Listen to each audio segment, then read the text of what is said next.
Welcome to St. Louis on the Air, a production of St. Louis Public Radio. I'm Emily Woodbury, in for Elaine Cha. In the St. Louis Place neighborhood on Hogan Street, there's a lot the size of about 3 basketball courts put together. It's home to New Roots Urban Farm, where volunteers and neighborhood kids grow collard and mustard greens, various root vegetables, and other produce. The North St. Louis farm helps feed the people who live nearby, and the resources and tools that New Roots shares with aspiring farmers cultivates much more than the food produced. Antajuan Adams is a St. Louis native who owns and co-directs the farm. He talked with Elaine earlier this week to share his personal journey and the farm's mission. So, can you paint a picture for us, Tuan, about what New Roots Urban Farm looks like when it's in its most active growing periods? I would love to.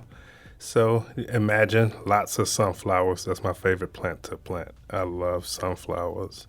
So imagine lots of sunflowers, the sun shining, hearing chickens in the distance, lots of kids running around, people talking about different things around animal husbandry and regenerative agriculture. Mm-hmm. How does the farm feel? It feels good. I mean, I love that place. It changed my mood if I'm having a great day when I step into the farm. And I hear that from all people that come and visit, that it kind of really catch them and make them feel at home. Mm-hmm. And I understand that there's something called cuddle therapy. That's part of what people experience. Tell us about that. Yes, that's one of our main things that we do. When you come in, we show you the chickens, and we allow folks to hold a chicken or hold a baby bunny, and we really believe that makes you feel good. If you hold a furry little cute baby bunny, it changes your mood. And I got a little saying that if you hold a baby bunny, you don't leave here and hurt anybody. And so I really believe that you hold a baby bunny and it just changes your mentality. And just to clarify, are we talking about chicks or chickens? Chickens and chicks. Oh, we have both. Yes, okay. we have ducklings and Yeah. have turkeys. Okay. And yes. Wow. So the sign that is posted at 1832 Hogan Street, I drove by there recently. It says New Roots got its start in 2004. Tell us about the farm's roots. Yes, so the farm was started a little over 21 years ago. It was a group of folks, not from that neighborhood, not from St. Louis, but they was tired of the role that the government played around low-income families, poor families, around eating healthy. And they really wanted to bring food accessibility to that community. So they bought that space and they promised each other to grow as many fruits and veggies as possible and teach the community how to grow it for themselves.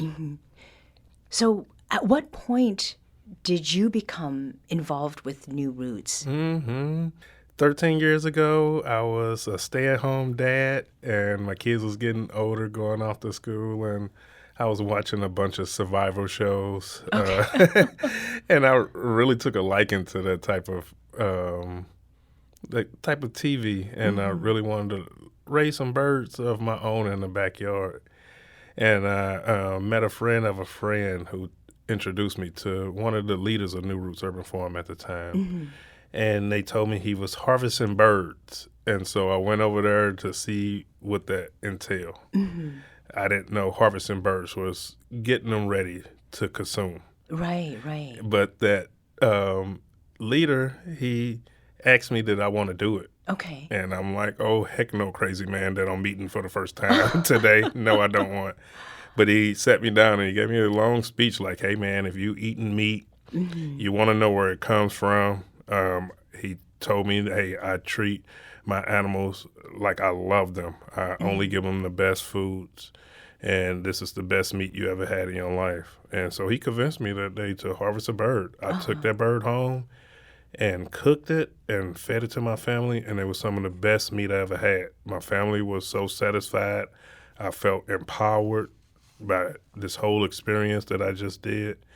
And I just fell in love with the place. I've pretty much been there every week since that moment happened 13 years ago. At that time, were you living close to the farm, or? No, moved out to the suburbs, so I was born and raised in that neighborhood. Born and raised, like I walked those streets. I even lived on the same street as New Roots Urban Farm as a kid. So I played in those vacant lots before it was a farm. So that's the area of the city that's dear to my heart. And so, no, I lived 20 minutes away in the suburbs. Yeah. So the introduction to New Roots happened when you were an adult, but I understand that your introduction to farming actually came when you were quite young. Oh, yes, really young, really young. So I was exposed to farming around 7 or 8. My mom was friends with a few people who loved gardening, and so me as a little kid, I was always interested, go hang out with those folks, trying to figure out what they're doing. One of my best friends to this day, he's actually our farm manager. I give him a lot of the credit for exposing me to this when I was 7 or 8 years old. He was a white guy, kind of a hippie type, and so I used to see him in the neighborhood raking grass clippings, and I always thought that was kind of weird. What the heck is he doing? He's raking grass clippings. And he was using those things to compost or using them to build up his soil. And so I just started hanging out with him as much as possible, trying to figure out what he was doing. And I really got a love for it around 7 or 8. But of course, being a kid in that neighborhood, I found everything to do but go garden. Sure. But even before then, my mom used to let me out in the backyard when I was 2 or 3 years old. And she'd say I used to play in the dirt, and when I come back in the house, only thing that didn't have dirt on it was my thumbs, because I was a thumb sucker. I would sit there and play in the dirt. So I've been eating dirt. I had that taste for years now. So you were also maybe immunized a little bit. I think so. I really believe so. So the way that you grew up in North St. Louis, how did that inform your commitment to doing the work that you're doing now? So I grew up very low income in that community, not a lot of access to fresh fruits and veggies. I grew up the oldest of 8 kids, and I was heavily relied upon to help take care of my brothers and sisters. So they gave me a level of kind of being persistent and being tough, because I always had to be there for my brothers and sisters. But we didn't have a lot of freedom to pick and choose what we ate. Whatever was on the table, we had to eat it. Sure. But my mom always called me a picky eater. It was some things I just didn't like. Right. So I love farming because it gives me more freedom to grow these things that I do like. I really didn't like carrots because it had bad texture, because I think it was overcooked. I love fresh carrots. I love biting into a fresh carrot. I love the crispiness of it. I love the sweetness to it. Things like that allow me to have more freedom to how I eat. So what is it that you all grow on the farm? So I grow a wide variety of different fruits and veggies. I grow over 50 different things. Some of my favorites are carrots, radish, collard greens, and mustard greens is a staple. I always have to have those cranking out. People in the community love those things. Kale, Swiss chard. I always tell a funny story. When I first got to the farm 13 years ago, I used to try to offer kale and Swiss chard to the community of people, predominantly black and brown folks. We don't eat kale and Swiss chard. That's garnish that goes underneath food. Sure, right. and so that's what they thought. But you give them a bunch of free stuff and let them try it, and now I can't keep kale and Swiss chard there. The same people is eating it now because they just didn't have a lot of funds to invest $20 or $30 into buying some Swiss chard and kale. But if you give them to them for free, then that makes them more inclined to try it and figure out recipes that they love to eat. So that's one of the things that I can't keep enough of. Swiss chard and kale. Last year we started growing kohlrabi. It's kind of a funny looking, alien looking like plant. And when I first introduced it to folks, they like, what the heck to do with it? But I tell them a couple different ways to do it. and give it to them for free or low cost. And it, like I said, it makes them more inclined to try it. Right. And that's one thing we ran out of very fast. So that accessibility and availability. I mean, these examples of produce they're rather expensive items if you go to a mainstream grocery store. The community focus of New Roots Urban Farms, how is it that the farm does provide food for community members? Is there a set price for things? How does that work? It really ranges. We have a lot of different models that we tinker around with. The last 3 years, we gave away everything for free. You come in, if we have it in stock, you come pick it. I love to see folks pick it themselves. So if you come pick it yourselves, I could take a picture of it. I could turn it over to my funders. My funders will give me a couple bucks because they love seeing this great photo of these people in this element. This year, I will have to start charging a little bit. Those low-income families to moderate-income families, they will get free stuff. But people who could afford more, I will put them on some kind of payment scale. We recently signed a lease for 1.65 acre for 9 years. And so I need to make a couple bucks to pay off this lease. We decided to get a new lease. We hear a lot of farmers don't have accessibility to land. And so we got this 1.65 acre, and a few farmers that we know use that space to create fruits and veggies or raise chickens over there at that space. And as I understand, it's the New Roots Urban Farm approach is not just about providing food, but it's also training people or teaching people who are either aspiring farmers or beginners. What is it that you supply to them that enables them to grow themselves?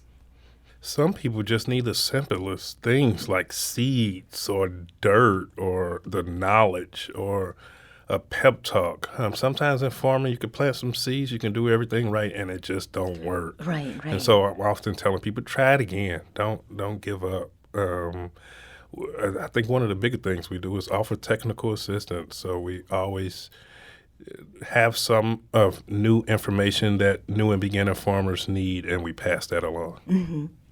We're talking with Antajuan Adams Sr., who is owner and co-director of New Roots Urban Farm.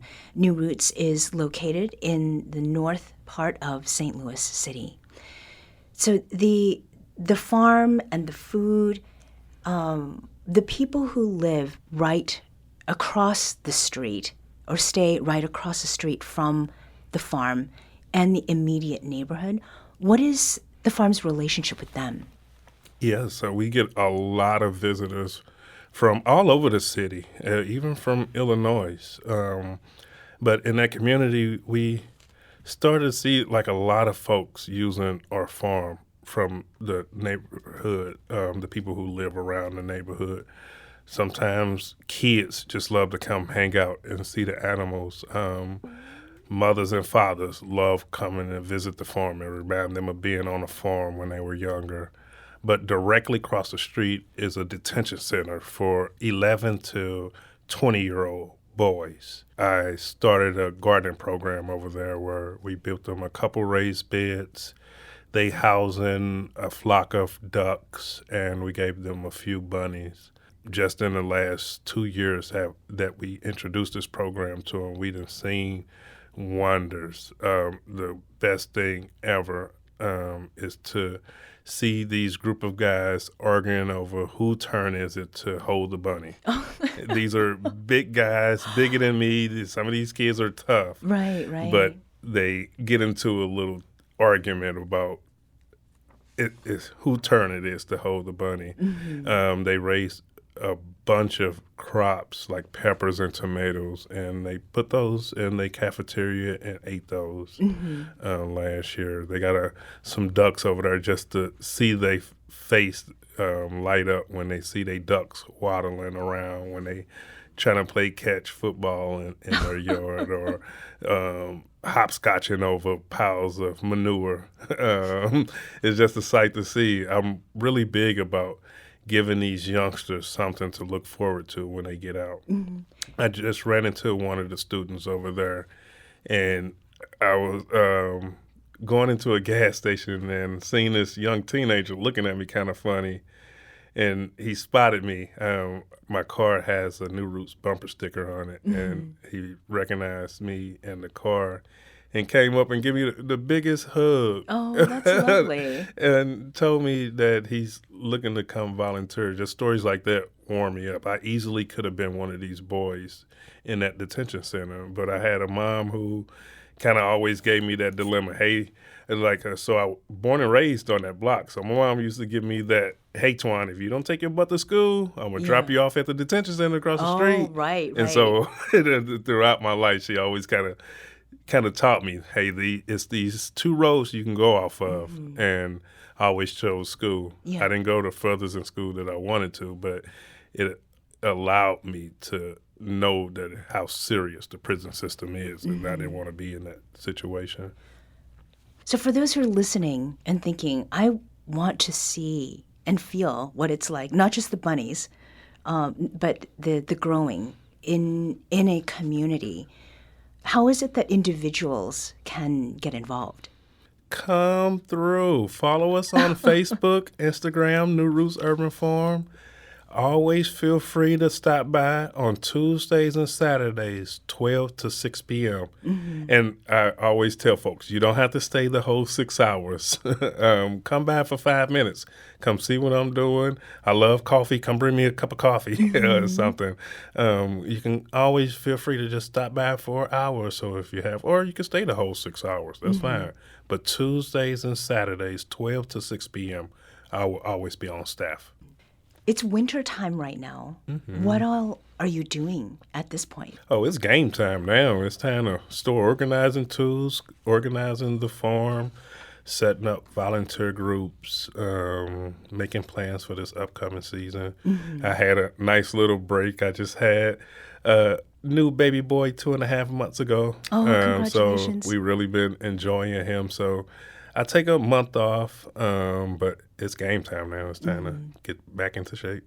And you mentioned groups also come through? We get a lot of love from college students, from the major colleges. We just had a group of 30 teenagers from Harris Stowe. Those are some of my favorite groups. They came in and helped us take care of the animal enclosures and took a bunch of pictures, helped us move some wood chips and dirt. I told them a little bit about what I do, and we really had a nice time. But we get volunteers of all kinds, of all ages come through. We even have groups that come in from out of town, out of state. Oh, really? How far away? Oh, shoot. It's all of the coast. Yeah, we work with a group, A-Man STL. We love those folks over there. And they bring us groups from Oregon, Washington, New York. Wow. We didn't probably had a group from every state in the last 13 years. And then they carry a bit of St. Louis back. Exactly, where they're going from. exactly. You know, as you think about the 7 or 8-year-old boy you were with, so many siblings under you, growing up in North St. Louis, just starting to learn to farm, how does it feel to open the gate at 1832 Hogan Street when no one else is around, to see what's there? What is it that you envision in the future? Continue to do what I do. I'll tell this little story.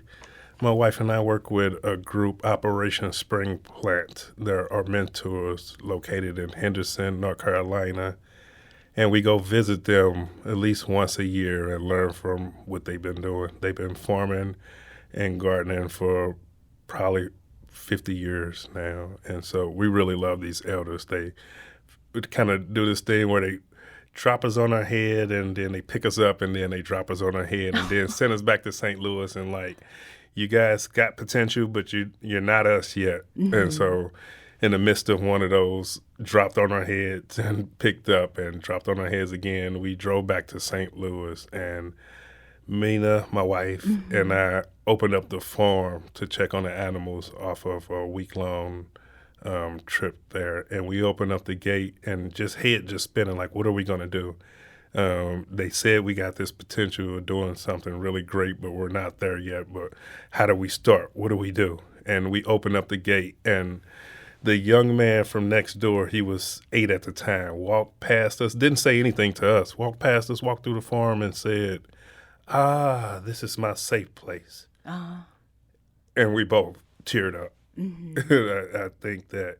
And my mom, who passed away a little over 5 years ago, mentioned before her passing that she wished it was a man in that neighborhood similar to me and the work that I do.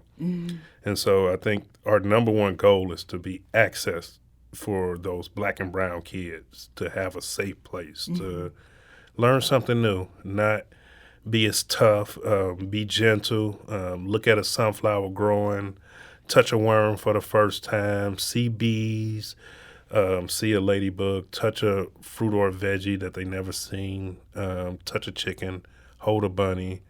If I can convince you to eat healthier, that's fine. But mostly I want to be a space where you can just be a kid again, wonder again. I read an article that a lot of Black men, teenagers, don't look at the sky because they have tunnel vision of what do they have to do next, or that thing. And I feel like that's sad. I want people to be able to enjoy nature again. Get out there, feel the sun on your skin, enjoy being outside, not working. Yeah. Antajuan Adams Sr. is a St. Louis native who owns and co-directs New Roots Urban Farm. Tuan, thank you so much for joining us today. Thank you so much.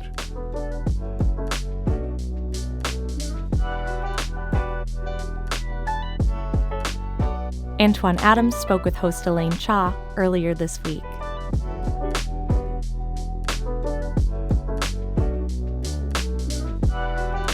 This episode was produced by Jada Jones. Audio engineering and podcast design by Aaron Dorr. Production assistance by our executive producer, Alex Hoyer. St. Louis on the Air is a production of St. Louis Public Radio. Understanding starts here. Do you find yourself regularly listening to episodes of St. Louis on the Air? Suggest us to a friend you think might enjoy our conversations. And leave us a review and rating on Apple Podcasts on the App Store. It's the simplest way to help people discover our show. Thanks. St. Louis Public Radio is a member-supported service of the University of Missouri St. Louis.